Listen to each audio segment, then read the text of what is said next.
शक्तिमान पिता धन्यवाद करते हैं आज के सुंदर बाइबल अध्ययन के लिए। खुदावन हरी को बड़ी बरकत दें, आशीष कर पिता यीशु नाम से मांगते हैं, आमीन। हम पढ़ेंगे दूसरा शमूएल 3 अध्याय। शाऊल के घराने और दाऊद के घराने के मध्य बहुत दिन तक लड़ाई होती रही, परंतु दाऊद प्रबल होता गया और शाऊल का घराना निर्बल पड़ता गया। दाऊद के पुत्र। हेब्रोन में दाऊद के पुत्र उत्पन्न हुए और उसका जेठा बेटा अम्नोन था जो जिज्रेली अहोनियम से उत्पन्न हुआ था। उसका दूसरा किलाब था जिसकी माँ कर्मेली नबाल की स्त्री अबीगैल थी। तीसरा अबशालोम था, अबशालोम जो गशूर के राजा तलमै की बेटी माका से उत्पन्न हुआ था। चौथा अदोनिया जो हगीत से उत्पन्न हुआ था। पांचवा शपत्या जिसकी माँ अबीतल थी। छठवां यित्राम जो एगला नामक दाऊद की स्त्री से उत्पन्न हुआ था। हेब्रोन में दाऊद से यही संतान उत्पन्न हुई। जब शाऊल और दाऊद दोनों के घरानों के मध्य लड़ाई हो रही थी, तब अब्नेर शाऊल के घराने की सहायता में बल बढ़ाता गया। शाऊल की एक रखैल थी जिसका नाम रिस्पा था। वह अन्य अया की बेटी थी। और इशबोशेत ने अब्नेर से पूछा, तू मेरे पिता की रखैल के पास क्यों गया? इशबोशेत की बातों के कारण अब्नेर अति क्रोधित होकर कहने लगा, क्या मैं यहूदा के कुत्ते का सिर हूँ? आज तक मैं तेरे पिता शाऊल के घराने और उसके भाइयों मित्रों को प्रीति दिखाता आया हूँ और तुझे दाऊद के हाथ में पड़ने नहीं दिया। फिर तू अब मुझ पर उस स्त्री के विषय में दोष लगाता है। यदि मैं दाऊद के साथ ईश्वर की शपथ के अनुसार बर्ताव ना करूँ तो परमेश्वर अब्नेर से वैसा ही वरन उससे भी अधिक करे, अर्थात मैं राज्य को शाऊल के घराने से छीनूंगा और दाऊद की राजगद्दी दान से लेकर बेर्शेबा तक इस्राएल और यहूदा के ऊपर स्थिर करूंगा। और वह अब्नेर को कोई उत्तर न दे सका, इसलिए वह उससे डरता था। तब अब्नेर ने दाऊद के पास दूतों को कहला भेजा, देश किसका है? और ये भी कहला भेजा, तू मेरे साथ वाचा बांध कि मैं तेरी सहायता करूंगा कि समत इस्राएल का मन तेरी ओर फेर दूँ। दाऊद ने कहा, ठीक है, मैं तेरे साथ वाचा तो बांधूंगा, परंतु एक बार मैं तुझसे चाहता हूँ कि जब तू मुझसे भेंट करने आए, तब यदि तू पहले शाऊल की बेटी मीकल को ना ले आए तो मुझसे भेंट ना होगी। फिर दाऊद ने शाऊल के पुत्र इशबोशेत के पास दूतों को कहला भेजा, मेरी पत्नी मीकल जिसे मैंने 100 पलिश्तियों की खल्लियाँ देकर अपनी कर लिया था, उसको मुझे दे दे। तब इशबोशेत ने लोगों को भेजकर उसे लैश के पुत्र पतलीएल के पास से छीन लिया और उसका पति उसके साथ चला और बहुरीम तक उसके पीछे रोता हुआ चला गया।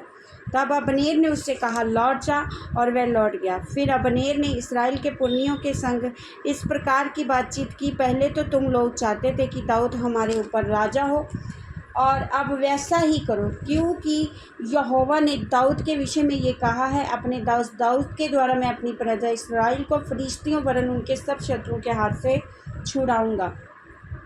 अब्नेर ने बिन्यामीन से बातें की। तब अब्नेर हेब्रोन को चला गया और कि इस्राएल बिन्यामीन के समस्त घराने को जो कुछ अच्छा लगा वह दाऊद को सुनाए। तब अब्नेर 20 पुरुष संग लेकर हेब्रोन में आया और दाऊद ने उसके और उसके संगी पुरुषों के लिए भोज किया। तब अब्नेर ने दाऊद से कहा, मैं उठकर जाऊंगा और अपने प्रभु राजा के पास सब इस्राएल को इकट्ठा करूंगा कि वे तेरे साथ वाचा बांधे और तू अपनी इच्छा के अनुसार राज्य कर सके। तब दाऊद ने अब्नेर को विदा किया और वह कुशल से चला गया। तब दाऊद ने एक जन जोआब समेत चढ़ाई करके बहुत सी लूट के लिए आ गए, परंतु अब्नेर दाऊद के पास हेब्रोन में ना था, क्योंकि उसने उसको विदा कर दिया था और वह कुशल से चला गया था। जब योआब ने उसके साथ की समस्त सेना आई, तब लोगों ने योआब को बताया, नेर का पुत्र अब्नेर राजा के पास आया था, उसने उसको विदा कर दिया और वह कुशल से चला गया। तब योआब के राजा के पास जाकर कहा, तूने ये क्या किया है? अब्नेर जो तेरे पास आया था, तो क्या कारण है कि तूने उसको जाने दिया और वह चला गया है? तू नेर के पुत्र अब्नेर को जानता होगा कि वह तुझे धोखा देने और तेरे आने जाने और तेरे सारे काम का भेद लेने आया था। योआब ने दाऊद के पास निकलकर अब्नेर के पीछे दूत भेजे और वे उसको सीरा नामक कुंड से लौटा ले आए, परंतु दाऊद को इस बात का पता ना था। जब अब्नेर हेब्रोन को लौट आया, तब योआब उससे एकांत में बातें करने के लिए उसको फाटक के भीतर अलग ले गया और वहाँ अपने भाई असाहेल के खून के बदले में उसके पेट में ऐसा मारा कि वह मर गया। बाद में जब दाऊद ने ये सुना तो कहा, नेर के पुत्र अब्नेर के खून के विषय में अपनी प्रजा समेत यहोवा की दृष्टि में सदैव निर्दोष रहूँगा। वे योआब और उसके पिता के समस्त घराने को लगे, और योआब के वंश में कोई ना कोई प्रमेह का रोगी, कोड़ी, बैसाखी का लगाने वाला और तलवार से खेत आने वाला और भूखों मरने वाला सदा होता रहे। योआब और उसके भाई अबीशै ने अबनेर को इस कारण घात किया कि उसने उनके भाई असाहेल को गिबोन में लड़ाई के समय मार डाला था। तब दाऊद ने योआब और अपने सब संगी लोगों से कहा, अपने वस्त्र फाड़ो और कमर में टाट बांधकर अबनेर के आगे आगे चलो। और दाऊद राजा स्वयं अर्थी के पीछे पीछे चला। अबनेर को हब्रोन में मिट्टी दी गई और राजा अबनेर की कब्र के पास फूट फूट कर रोया और सब लोग भी रोए। तब दाऊद ने अबनेर के विषय विलाप गीत बनाया, क्या उचित था कि अबनेर मूढ़ के समान मरे, ना तो तेरे हाथ बांधे गए, ना तेरे पाँव में बेड़ियाँ डाली गई। जैसा कोई कुटिल मनुष्य से मारा जाए, वैसा ही तू मारा गया। तब सब लोग उसके विषय में रो उठे।